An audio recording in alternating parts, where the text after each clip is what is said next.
오셨죠? 제가 여기 나타나서. 저는 오늘 김문수 대통령을 만드는데 조금이라도 도움이 될까 하는 마음에서 이 자리에 나왔습니다. 나락으로 떨어져가는 대한민국 살려야 된다. 이런 절박한 마음을 갖고 나왔습니다. 제가 없는 힘이지만 조금이라도 도와야 되겠다는 생각으로 이 자리에 섰습니다. 저는 정치를 떠난 사람입니다. 산에 다니고 친구들 만나서 막걸리 마시고 책 보고 또 그동안 소홀히 했던 집안일도 좀 돌보고 이러면서 편안하게 살고 있습니다. 그런데 나라 걱정은 나이가 수십 심해집니다.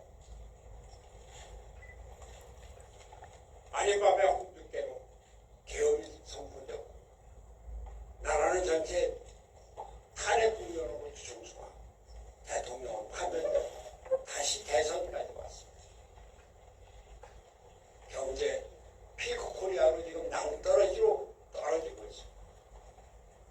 트럼프는 통상 압박으로 우리나라 경제를 위협하고 있습니다. 주한미군이 앞으로 제대로 주둔할지 아니면 중국 견제용으로 역할 변경을 할지 북한은 핵무기 미사일 개발하는데 북한을 핵 보유국으로 인정을 한다고 안 보이지. 전체적으로 우리나라가 위기에 처해 있습니다.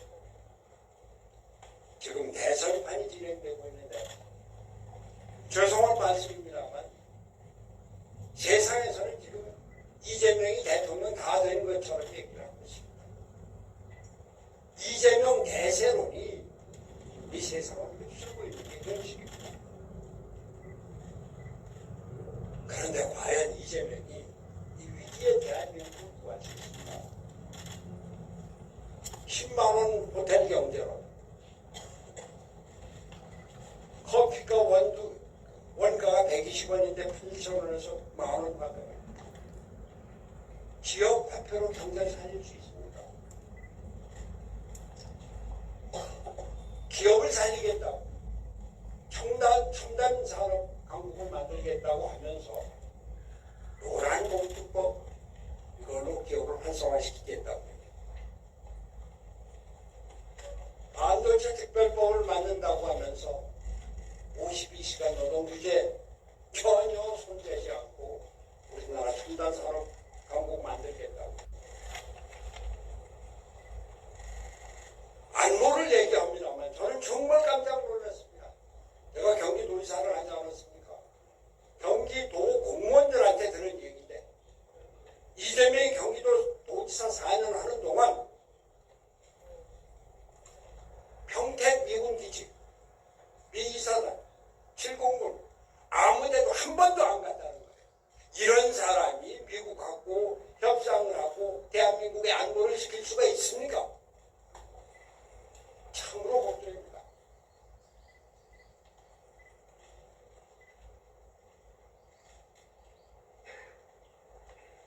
제가 솔직하게 말씀드리겠습니다. 저는 김문수 이전에 한독수를 취시했습니다. 이 자리에도 그런 분들 꽤 많이 있습니다.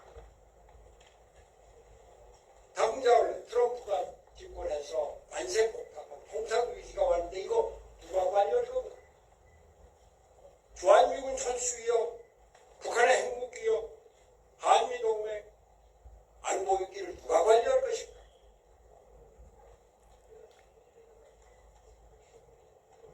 그동안 아직 모든 것을 다 대통령 권한 여행까지 이런 사람이 그래도 대미협상 능력이 있고 경제위기 관리를 할 능력이 있을 것이다. 거기에다가 저는 우리나라 정치체제가 이대로 대통령대로 대통령과 의회가 충돌하는 정치 불안정으로 우리 살아갈 수 없다. 정치 체제를 바꿔야 된다. 권력 구조를 바꿔야 된다. 오랜 신념이고 주장을 해왔습니다. 그런데 한독수가 나 3년만 하면서 법법 개정을 하고 7공화국 준비하고 나 그만두겠다. 거기서 반했습니다.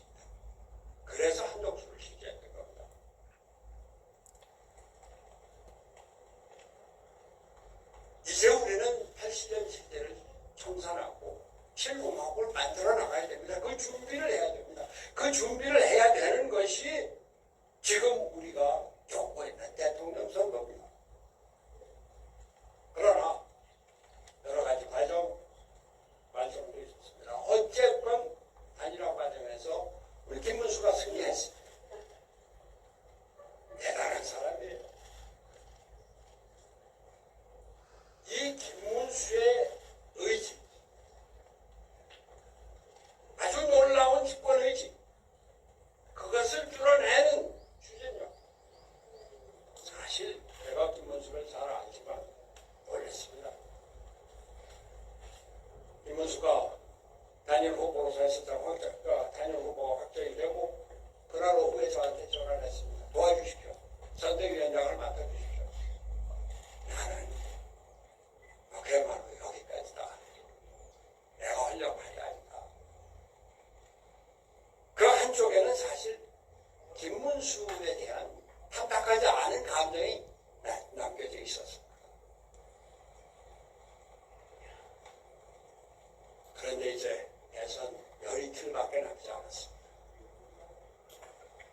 제가 어떻게든지 이 나라를 구해야 된다. 이 나라를 구하기 위해서는 그래도 김문수밖에 없다 이런 생각을 하면서 어떻게 돕지 생각을 한다.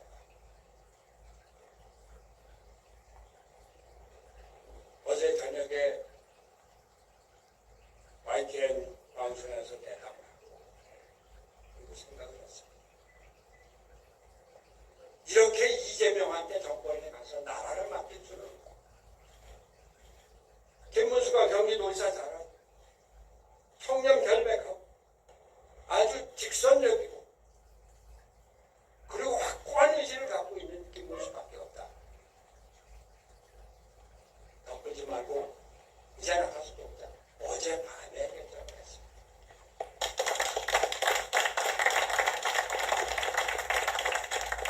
우리나라가 어떤 나라입니까? 6.25 전쟁 겹치면서 세계 최빈국에서 10대 경제 강국으로 발전했습니다. 박정희 정부 안에 군사 독재를 뚫고 일어나서 세계 최고의 민주국가를 이룬 나라입니다. 저희가 어렸을 때 쓰레기통에서 무슨 장미꽃이 피어나느냐 이런 얘기 듣고 그런 조롱을 받으면서 세계인이 선망하는 문화 강국을 이룬 나라입니다. 이런 나라가 이제 낭떠러지로 떨어지게 되고 있고 떨어지고 있습니다. 금년도 경제 성장률 1% 이하로 보는 외국 기관들도 있습니다. 이번 대통령 선거, 이번 이러한 위기의 대한민국을 살릴 지도자를 뽑는 선거를 해야 됩니다. 이 위기의 대한민국을 살릴 수 있는 사람 바로 김문수 후보뿐입니다.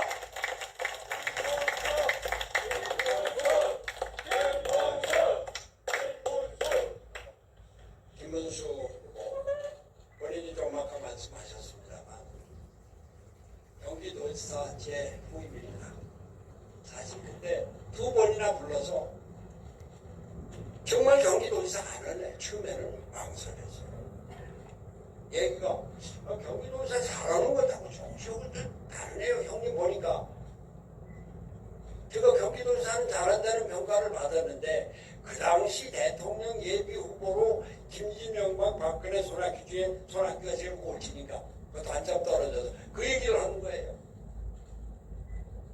그래서 제가 두 번째 불러서는 네가 앞으로 대통령을 꿈꾸면서 하는 얘기인 것 같은데 대통령을 꿈꾸면 경기도지사를 네가 할 수만 있다면 그거보다 더 큰 축복이 없다 그렇게 얘기를 했습니다.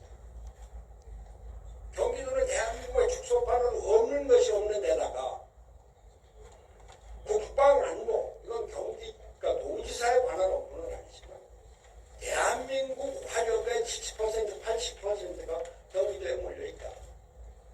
연말에 군부대 위문을 가려고 하면 지휘관이 삼성장군 이하 부대는 한 엄두도 못 내게 그렇게 부대가 많은 것이다. 미사단, 제공문사령부, 한미연합훈련 때는